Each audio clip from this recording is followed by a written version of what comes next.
Hi, my name is Laking, and welcome to my YouTube channel and another episode where you sit with me in the closet as I share parenting strategies, biblical teachings, and even relationship advice. So let's get into the relationship advice. In order for me to share relationship advice, I need to be vulnerable, I need to be transparent, and I need to share my experiences. And so that's what I'm doing today. I'm going to be vulnerable, I'm going to be transparent, and I'm going to share my experience with as much as integrity as I possibly can.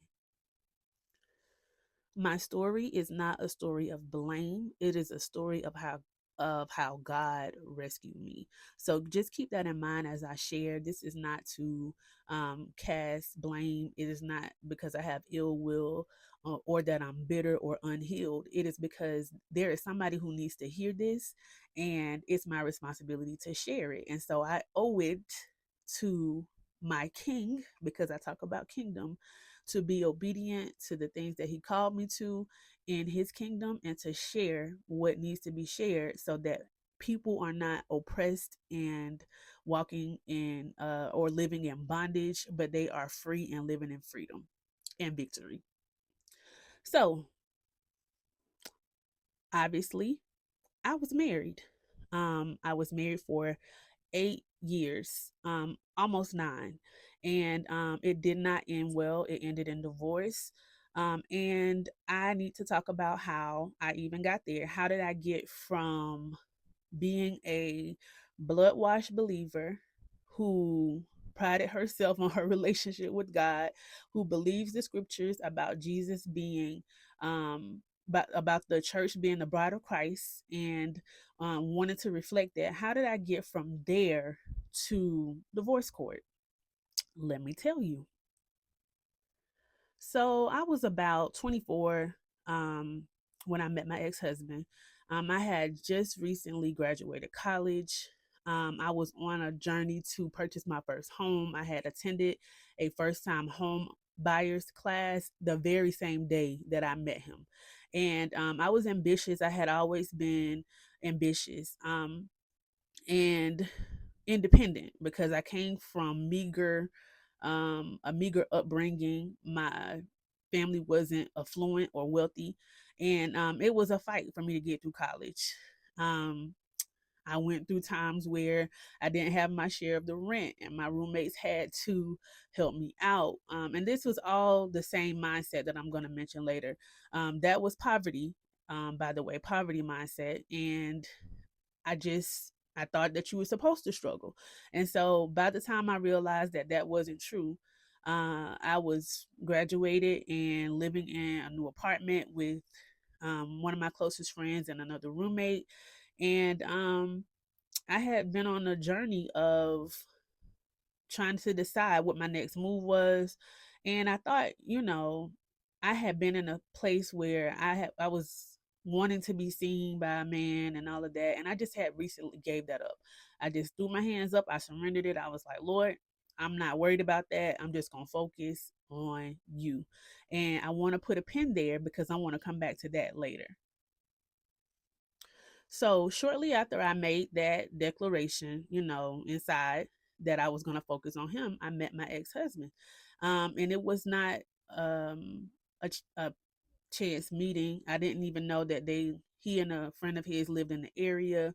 I thought they were traveling because they came with some out of town guests, and so I wasn't trying to focus on them. But like I said, that very same day that I met, one of my roommate had invited him and his friend over to hang out with us. We had a whole kind of kickback, if you will, and watch football and all of that. And I I noticed him. He noticed me, and eventually we started talking.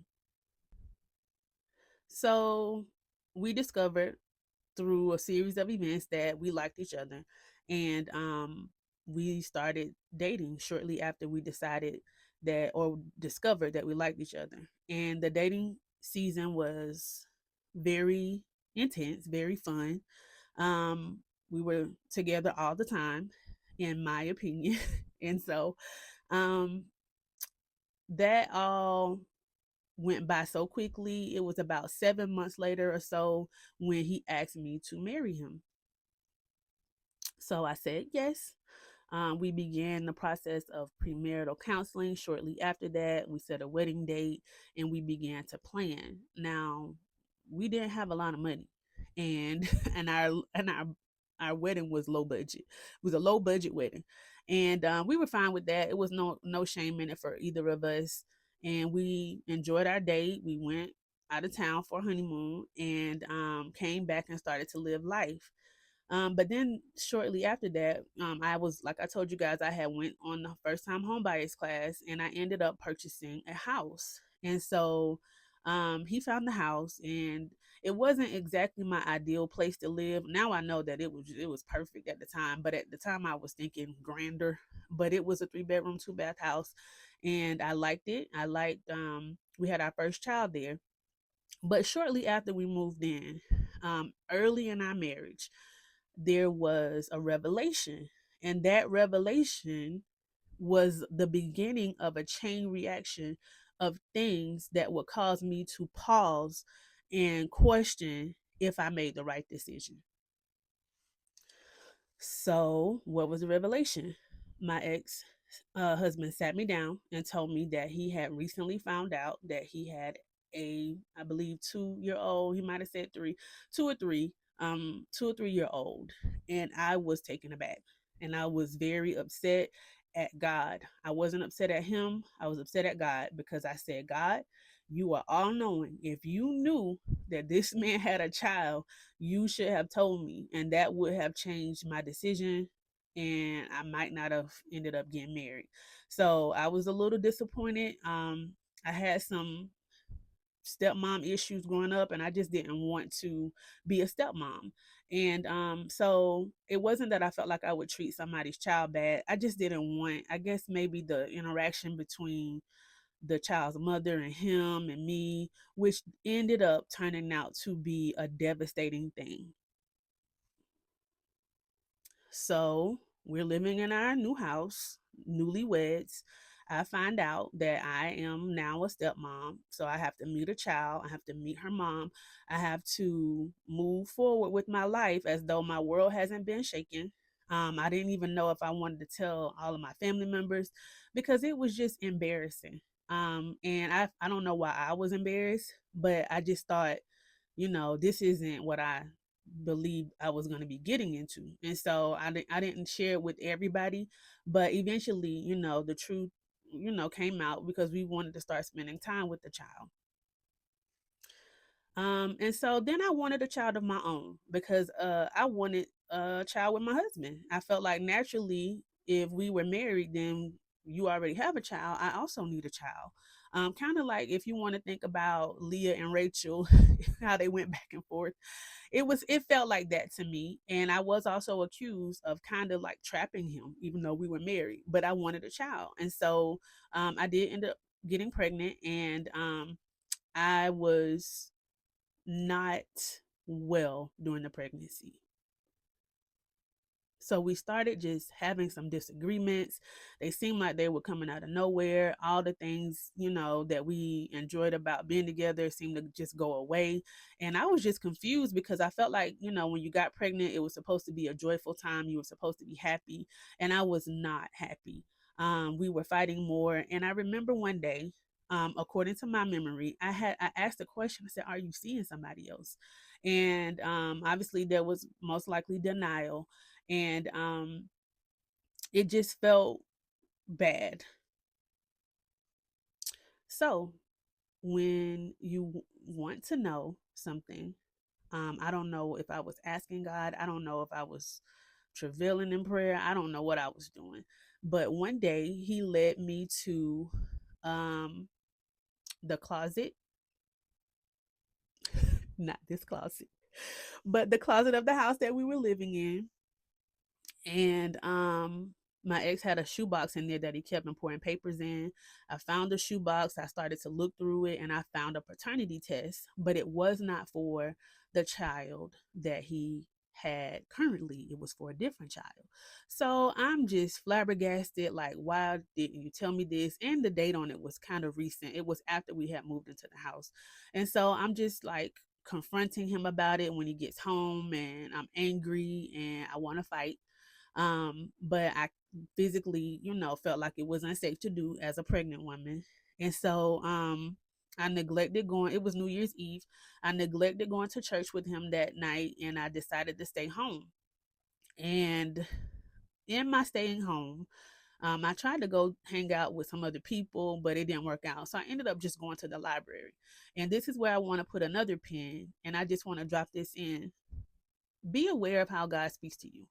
God speaks to me sometimes through fiction books. That might sound odd. Maybe you can resonate, but that's sometimes how he speaks to me. So I get these books. I got a book in particular, and the name of it was Jezebel. And I start reading the book, and I read through the entire book. And the author's name is Jacqueline Thomas, if you're interested in reading the book. And so she talked about this lady who pretty much was manipulative and deceived her husband into marrying her, and ended up like using like call girls to like blackmail other preachers so she can get her husband higher up in churches and bigger churches. And I was just like, this is crazy. And so for me, I heard from the Lord to check my phone records. My ex-husband and I had shared a shared cell phone account, and I went to look at the phone records. And that's when I noticed that there were multiple calls to his child's mom throughout the day, and they would be on the phone for hours that were not necessary. And that's when I realized, oh my gosh, I'm being cheated on. And it was very sobering. It was very hurtful. I grieved like very much about it. I was very broken during the pregnancy. I was scared for the baby because how much I was crying and how long it took me to recover from that. And I just prayed. I talked to my leaders at the time. We had a couple sessions, but eventually, I came to the conclusion that I said vows. And so I didn't want to just give up, but it really felt like there was nothing there. But my heart was broken. So when you still have a heart towards someone, even if they do something hurtful to you, you can justify. You can put it behind you, and you can just keep moving forward and try to live. And that's what I did.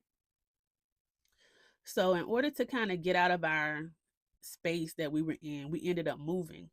And when I tell you, this move threw me for the loop that I was not expecting. We moved to a city where he had been before, living before, and we began to go to a church that he had gone to before. And I began to undergo some identity issues. I started transitioning my hair from relaxed to natural. I cut it all off, and my hair had been such an identity marker for me that I felt lost. My job was hard. If you remember my teaching video, I mentioned that how I got my stripes at this particular location, but it was just a very hard switch. I was just struggling emotionally. We were struggling financially, and I was just so overwhelmed with the struggle. And this, I don't know if it was my first year in. I think it was probably my first year in. Um, so I would ride by this pond every day, on my way from work and to work. And I would imagine myself just driving into it. And that wasn't healthy. But I didn't know what I was dealing with at the time. It came from feeling like I was hopeless. And so I ended up contacting a friend, telling her, that I didn't want to live, and she talked to me about it. And I don't even remember how that night went. Besides, I remember feeling so close to harming myself. And I had felt like that one time when I was a child, probably due to some of the same issues. But I just felt like that I wanted to end it, but I didn't. I had one child at the time, and things eventually improved for us financially, um, in a major way. Because I remember talking to the Lord about it, and I and I told the Lord something controversial, um, but He answered my prayer, and so we got out of a situation of just being in a hard place. Not long after that, and while I was still at the difficult location where I still met some wonderful people, but that school, I ended up getting pregnant again, and my second child was on the way, and it was a better situation. We were just better off. There was less pressure, but I was still working, and so it was less financial pressure. But then things took a turn with the way that the finances had shifted. And if you know anything about gambling, it comes in different forms. And so it can look like you're making an investment, and that's what my ex-husband sold to me, that we were investing. And I wanted to believe that, and so I did. And so, but what where it went wrong was when there was dishonesty about the amounts that were being spent, and I just started to sense in my spirit that things were off. And I was like, what is going on?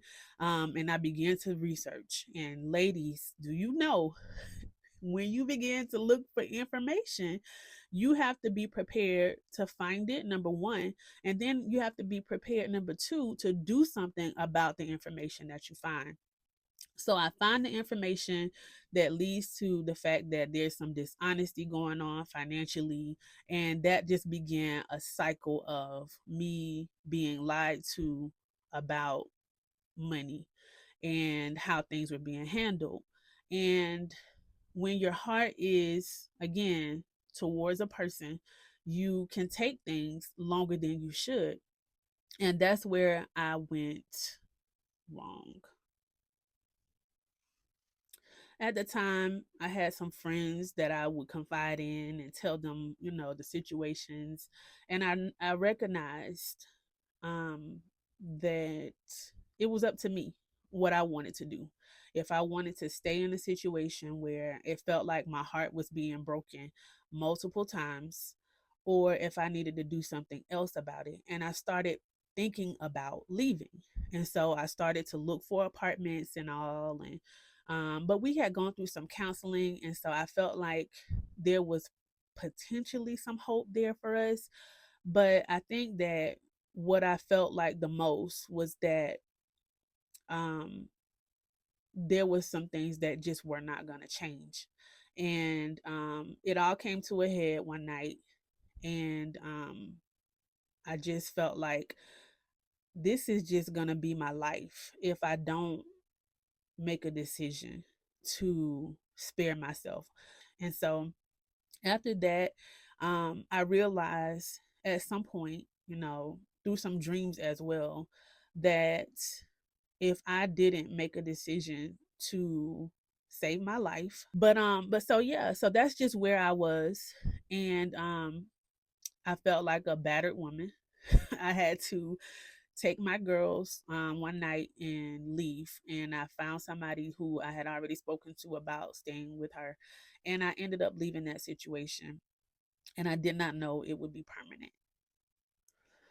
So initially, it just started out as a separation. I was trying to maybe shake some sense into him, help him understand this is not how I want to be treated, just doing the movie kind of thing. just thinking that I'm living in a movie instead of my real life. And so but it was real life. It was real life, and I ended up staying with that person for almost a year. So 9 months. Me and my children, we were sleeping on an air mattress. It was a queen size air mattress, so it was enough space for the three of us.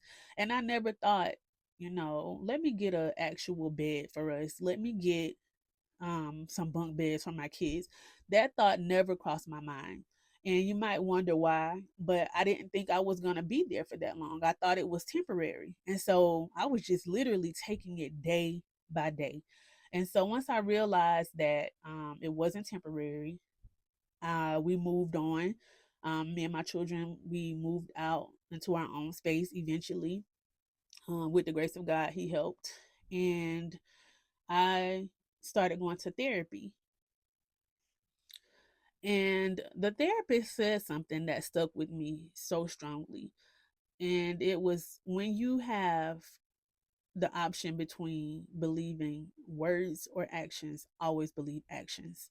And me and my ex-husband we had some encounters where we tried to work it out, even beyond divorce. But I was different. I had changed. And what changed for me was I had become free, and I had stopped being a victim.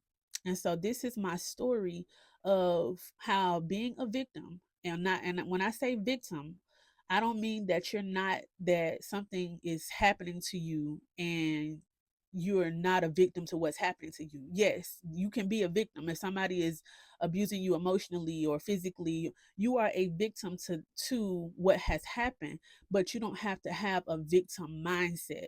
And the victim mindset is, what can I do about this? There's nothing that I can do about this, or who's going to save me out of this situation.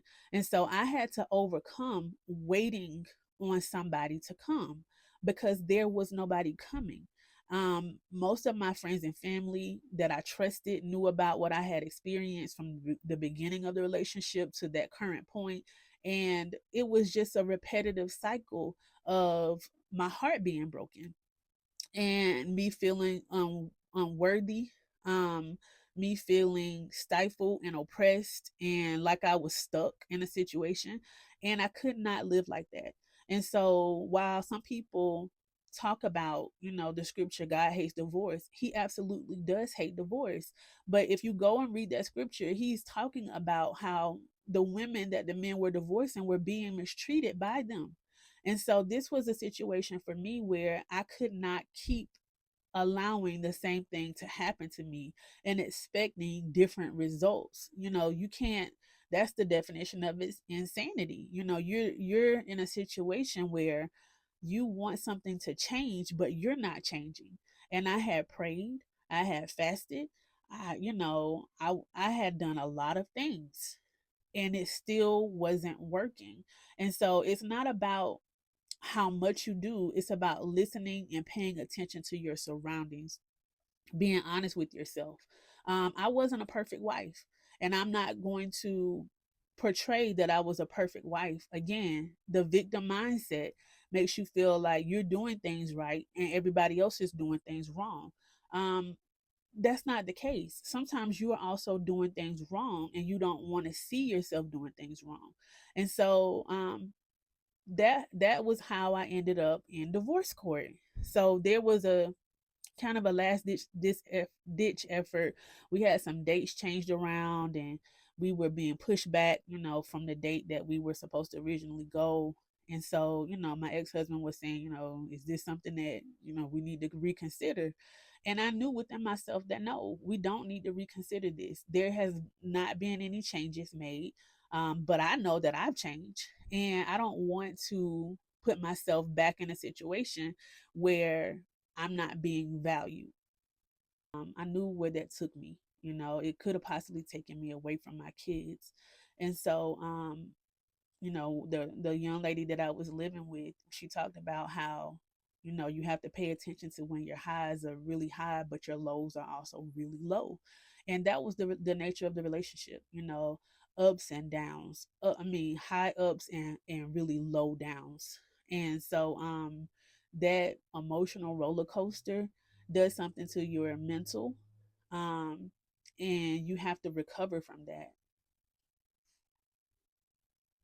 So, we followed on through with the divorce, and I was now a Christian woman who had been divorced.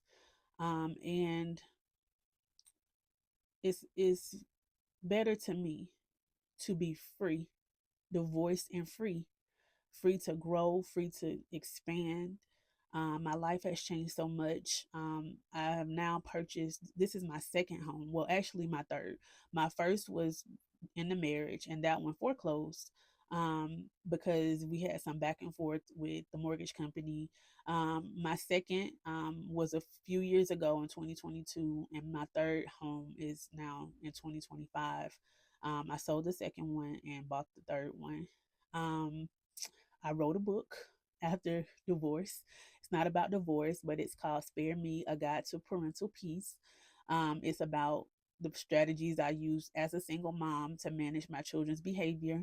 And I have grown in my financial literacy. I thought that it was best to just trust my ex-husband when we were doing finances, even though we bumped heads sometimes about it. But now, I know how to manage and I know how to steward. But it took a failed relationship and a marriage to get some of these things to come out of me that were in me. And so when you're with the right person, that person will help draw those things out of you and will help you expand in spite of you. You won't have to do it in spite of them. And I'm not telling anybody to leave their relationship because I believe in marriage. I believe in kingdom marriages. I believe in marriage that honors God and honors one another. But I am saying that being forced to stay in something because you are embarrassed about how it is going to look to other people is also not the answer. And so many people, women in particular, have gifts and things that they put down and put to the side to try to make a relationship work. And this is not to condemn you, but to let you know that even though you don't know what's on the other side of being done with something that is killing you, there is life on the other side of it. I am living. I know now how to even encourage women who are trying to focus on the Lord and a man shows up. That has happened to so many people when they're trying to focus on God. A man shows up, and then you get off track from what God told you to do, and now you're detoured. It's a age old trick of the enemy, and that's not to say every man that shows up is a bad man. That's not what I'm saying. But if the man is distracting you and causing you to not focus on the call of God on your life and what God has spoken to you, he's probably a distraction. He most likely is a distraction. From that situation, I learned, sometimes people can come on hot and heavy in the beginning. And then later on, it fizzles out, and it's because there wasn't very much depth there to begin with. And so, when real life happens and you're no longer seeing them in the most positive light that you can see them in, man or woman, they can become irritated with you and not work as hard to make sure that the relationship is healthy. I also learned kind of the depths of what people can do that I was so naive about. I started to realize that even in my best of expectations and hopes for a person, um, God has to do the work. I'm not their savior. I spent so much time trying to preach to my husband, sometimes my ex-husband at the time, that it was probably going in one ear and out the other. You have to let God do the work in a person, and if they're not allowing the work to be done, you have to acknowledge that as well. And that might be you live in spite of them not letting the work be done, but continuously trying to preach to them, that's not going to get it. I learned to trust the voice of God, how he speaks to me. He doesn't always speak to me in books because I don't always have the time to read a book. But even that, I'm listening now. If I'm reading a book because of what I experienced, I'm like, Lord, what are you saying to me in this book? And so there's a myriad of ways that God speaks. We just have to be willing to listen to it, and we can't already know what we want him to say. I saw somebody recently just say, like, have you ever ended up in a place that you didn't expect to be in? This was not a place that I expected to be in. I did not expect to be divorced. It wasn't something that I ever wanted to attain. And here I am. But at the same time, I know that God is with me. I know that his hand is on my life. I know that even in divorce, he's still God. He's still with me. He hasn't ever left me. He never shunned me. He didn't treat me like, I had a scarlet letter on my chest.